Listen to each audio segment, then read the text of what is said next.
Welcome to my YouTube channel crafting with Aami. ഇന്ന് ഞാൻ വന്നിരിക്കുന്നത് ഉപ്പുമാവിൻ്റെ റെസിപ്പി ആയിട്ടാണ്. അതിനായിട്ടൊരു 2 മീഡിയം സൈസ് ഓണിയൻ ഞാൻ കട്ട് ചെയ്തെടുത്തിട്ടുണ്ട്. പിന്നെ ഒരു 1/4 ഇഞ്ചോളം വരുന്ന ജിഞ്ചർ നന്നായിട്ട് ചതച്ചെടുത്തു. അത് കഴിഞ്ഞിട്ട് 2 ഗ്രീൻ ചില്ലീസ് ചോപ്പ് ചെയ്തെടുത്തിട്ടുണ്ട്. പിന്നെ ഒരു 1/4 കപ്പ് ഫ്രോസൺ പീസാണ് എടുത്തേക്കുന്നത്. പിന്നെ ഒരു 1/4 കപ്പ് ഇതേപോലെ ഗ്രേറ്റഡ് കോക്കനട്ട് ഞാൻ ഒന്നുകൂടെ മിക്സിയിലിട്ടൊന്ന് ഗ്രൈൻഡ് ചെയ്തെടുത്തിട്ടുണ്ട്. അത് കഴിഞ്ഞ ശേഷം ഒരു ക്യാരറ്റ് ഇതേപോലെ നന്നായിട്ട് ചോപ്പ് ചെയ്തെടുത്തിട്ടുണ്ട്. അതിനുശേഷം ഒരു കടായി എടുത്ത് നമ്മൾ സ്റ്റൗവിൽ വെച്ച് നന്നായിട്ട് ചൂടായിട്ട് വരുമ്പോൾ ഓയിലോ ഗീയോ എന്താണെന്ന് വെച്ചാൽ നിങ്ങൾക്ക് യൂസ് ചെയ്യാൻ. ഞാനൊരു 2 സ്പൂൺ ഓയിലാണ് യൂസ് ചെയ്തിരിക്കുന്നത്, വെളിച്ചെണ്ണ. അതിനുശേഷം നമ്മൾ കടുകിട്ട് പൊട്ടിക്കുക. കടുക് നന്നായിട്ട് പൊട്ടി വരുമ്പം ഒരു കൈപ്പിടി വരുന്ന ഉഴുന്ന് പരിപ്പ് അത് ഇട്ട് കൊടുത്തിട്ടുണ്ട്. അത് നന്നായിട്ട് ബ്രൗൺ കളറായിട്ട് വരുമ്പോൾ ഒരു 2-3 വറ്റൽമുളകും കൂടെ ഇട്ട് കൊടുക്കുക. ഈ വറ്റൽമുളക് ശരിക്കും പറഞ്ഞാൽ ഇത് എണ്ണയിൽ ഇട്ട് കുറച്ച് ഒരു മിനിറ്റോളം ഒന്ന് സോട്ട് ചെയ്ത് കഴിയുമ്പോൾ വറ്റൽമുളകിൻ്റെ ആ ഒരു ടേസ്റ്റും എസൻസും ഒക്കെ ഈ ഓയിലിലേക്ക് ഇറങ്ങും. അതിനുശേഷം നമ്മൾ ചതച്ച് വെച്ചിരിക്കുന്ന ഇഞ്ചി ആഡ് ചെയ്ത് കൊടുക്കുക. ഇഞ്ചി ആദ്യം ആഡ് ചെയ്ത് കൊടുത്തിട്ട് ഒന്ന് നന്നായിട്ട് അതിൻ്റെ സ്മെല്ലൊക്കെ മാറുന്ന വരെ ഒന്ന് നന്നായിട്ട് സോട്ട് ചെയ്ത് കൊടുത്തിട്ട് അതിൻ്റെ കളറൊക്കെ ഒന്ന് ഒരു ബ്രൗൺ കളറൊക്കെ ആയിട്ട് ആവുന്ന വരെ നന്നായിട്ട് സോട്ട് ചെയ്ത് കൊടുക്കുക. അതാകുമ്പം അതിൻ്റെയും ആ ഒരു എസൻസും ആ നീരും ഒക്കെ ഓയിലിലേക്ക് ഇറങ്ങും. അതിനുശേഷം നമ്മൾ കട്ട് ചെയ്ത് വെച്ചിരിക്കുന്ന ഓണിയനും ചില്ലിയും കൂടെ ആഡ് ചെയ്ത് കൊടുക്കുക. ഇതിന് നമ്മൾ നന്നായിട്ട് വഴറ്റണം. ഒരു ഗോൾഡൻ ബ്രൗൺ കളറൊക്കെ ആവുന്നത് വരെ നന്നായിട്ടിട്ട് വഴറ്റണം. പിന്നെ എല്ലാവർക്കും അറിയാമെന്നുള്ള ടിപ്പ് പോലെ തന്നെ കുറച്ച് ഉപ്പും കൂടെ ഞാൻ ഇതിൻ്റെ കൂടെ ആഡ് ചെയ്ത് കൊടുക്കുന്നുണ്ട്. അപ്പോൾ ഈ ഉപ്പ് പെട്ടെന്ന് ഉള്ളി വഴണ്ടി വരാൻ സഹായിക്കുമെന്നാണല്ലോ പറയുന്നത്. അപ്പം അങ്ങനെ ഉപ്പും കൂടെ ഇട്ട് കൊടുത്തിട്ട് ഞാൻ നന്നായിട്ട് അതിനെ വഴറ്റി എടുക്കുന്നുണ്ട്. അത് വഴറ്റി നിങ്ങൾക്കിപ്പോൾ കാണാൻ പറ്റും നന്നായിട്ട് ബ്രൗൺ കളറായിട്ട് വന്നിട്ടുണ്ട്.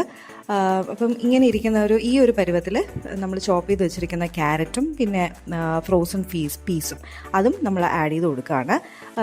എനിക്ക് ഇത് ഇത്രയും ചെറുതായിട്ട് ചോപ്പ് ചെയ്തിരിക്കുന്നത് എന്താണെന്ന് വെച്ചാൽ പെട്ടെന്ന് വെന്ത് കിട്ടും, അധികം സമയം കുക്കിംഗ് ടൈം എടുക്കില്ല. അതുകൊണ്ടാണ് ഞാൻ ഇത്രയും ഫൈനായിട്ട് ചോപ്പ് ചെയ്തിരിക്കുന്ന ക്യാരറ്റ്. അപ്പോൾ ഇത് നന്നായിട്ട് സോട്ട് ചെയ്ത് കൊടുത്ത് ഒന്ന് നന്നായിട്ടൊക്കെ ഒന്ന് മിക്സായി വന്ന ശേഷം ഞാനൊന്ന് മൂടി വെച്ചിട്ടൊരു 2 മിനിറ്റ് സ്ലോ ഫ്ലെയിമിലൊന്ന് കുക്ക് ചെയ്തെടുക്കുന്നുണ്ട്. അപ്പോൾ തന്നെ ഒരു ഹാഫ് കുക്ക്ഡ് ആവും. ഫ്രോസൺ പീസാണെങ്കിലും അധികം വേവില്ലല്ലോ, അപ്പം അതൊന്ന് ഹാഫ് കുക്ക് ആയി കഴിഞ്ഞു. അതിനുശേഷം ഞാൻ ഒരു 2.5 കപ്പ് ബോയിലിംഗ് വാട്ടറാണ് ഒഴിച്ചു കൊടുക്കുന്നത്. ഞാൻ തിളപ്പിച്ച് അതേപടി ഞാൻ ഒഴിച്ചു കൊടുക്കുകയാണ്. ഞാൻ ശരിക്കും പറഞ്ഞാൽ 2 കപ്പ് റോസ്റ്റഡ് റവയാണ് ഞാൻ ഇതിൽ എടുത്തേക്കുന്നത്. അപ്പം 1 കപ്പ് റവയ്ക്ക് 1 കപ്പ് വെള്ളം എന്നുള്ള മെഷർമെൻറ്റിലാണ് ഞാൻ എപ്പോഴും ഉപ്പുമാവ് ചെയ്യാറ്. ഇതിപ്പോൾ ഞാൻ ഒരു 1/2 കപ്പ് എക്സ്ട്രാ ഒഴിച്ചു കൊടുത്തിരിക്കുന്നത് എന്തിനാണെന്ന് വെച്ചാൽ നമ്മളിത് തിളപ്പിക്കുമ്പോൾ കുറച്ച് വെള്ളം എന്തായാലും കുറച്ച് വറ്റും. അപ്പം തേങ്ങയൊക്കെ ആഡ് ചെയ്യുമ്പം എന്തായാലും അതൊക്കെ കുറച്ച് തേങ്ങയൊക്കെ വെള്ളം പിടിക്കുമല്ലോ. അപ്പം അതുകൊണ്ടാണ് എക്സ്ട്രാ ഞാൻ ആഡ് ചെയ്തിരിക്കുന്നത്. അതിന് ശേഷം നമ്മൾ ഗ്രൈൻഡ് ചെയ്ത് വെച്ചിരിക്കുന്ന തേങ്ങയും കൂടെ ആഡ് ചെയ്ത് കൊടുക്കുന്നുണ്ട്. പിന്നെ ബാക്കി ഇനി ആവശ്യത്തിനുള്ള ഉപ്പും കൂടെ. ഉപ്പ് എപ്പോഴും വെള്ളത്തിലായതുകൊണ്ട് മുന്തി നിൽക്കണമല്ലോ. അങ്ങനെ ആഡ് ചെയ്ത് കൊടുത്ത് നന്നായിട്ടൊന്ന് മിക്സ് ചെയ്തിട്ട് ഒന്നുകൂടെ ഞാൻ മൂടി വെച്ചാണ് തിളപ്പിച്ചെടുക്കുന്നത്. ഇപ്പം മൂടി മാറ്റുമ്പോൾ നിങ്ങൾക്കറിയാം നന്നായിട്ട് വെള്ളം തിളച്ച് വരുന്നുണ്ട്. അപ്പം ഈ ഒരു തിളച്ച വെള്ളത്തിലേക്ക് നമ്മൾ മെഷർ ചെയ്ത് വെച്ചിരിക്കുന്ന 2 കപ്പ് റോസ്റ്റഡ് റവ ആഡ് ചെയ്ത് കൊടുക്കുക. ഇനി നന്നായിട്ട് നമ്മൾ മിക്സ് ചെയ്യുക. എവിടെയും കട്ടയൊന്നും കെട്ടാതെ നന്നായിട്ട് മിക്സ് ചെയ്യുക. പിന്നെ റവ പെട്ടെന്ന് തന്നെ വെള്ളം അബ്സോർബ് ചെയ്യുന്നതാണ്. അപ്പം അതുകൊണ്ട് തന്നെ നമ്മളെപ്പോഴും വെള്ളം ഒഴിക്കുമ്പോൾ സൂക്ഷിക്കണം, ഇല്ലെങ്കിൽ കുഴഞ്ഞു പോകും ഉപ്പുമാവ്. അതുകൊണ്ട് കറക്റ്റ് മെഷർമെൻറ്റിൽ തന്നെ വെള്ളം എടുക്കണം. ഇനി ഇത് നന്നായിട്ട് മിക്സ് ചെയ്ത ശേഷം ഒന്നുകൂടെ ഞാൻ മൂടി വെച്ച് ലോ ഫ്ലെയിമിൽ ഞാനൊരു 6 മിനിറ്റോളം ഞാൻ കുക്ക് ചെയ്തെടുക്കുന്നുണ്ട്. അത് കഴിഞ്ഞിട്ട് ഇപ്പോൾ ഇളക്കിയെടുക്കുമ്പോൾ തന്നെ നിങ്ങൾക്ക് മനസ്സിലാവും നന്നായിട്ട് അതിൻ്റെ ക്വാണ്ടിറ്റി കൂടിയിട്ടുണ്ട്. റവ നന്നായിട്ട് ആ വെള്ളമൊക്കെ അബ്സോർബ് ചെയ്തിട്ട് വെള്ളം നന്നായിട്ട് അബ്സോർബ് ചെയ്ത് അതിൻ്റെ ആ ക്വാണ്ടിറ്റി കൂടി വന്നിട്ടുണ്ട്.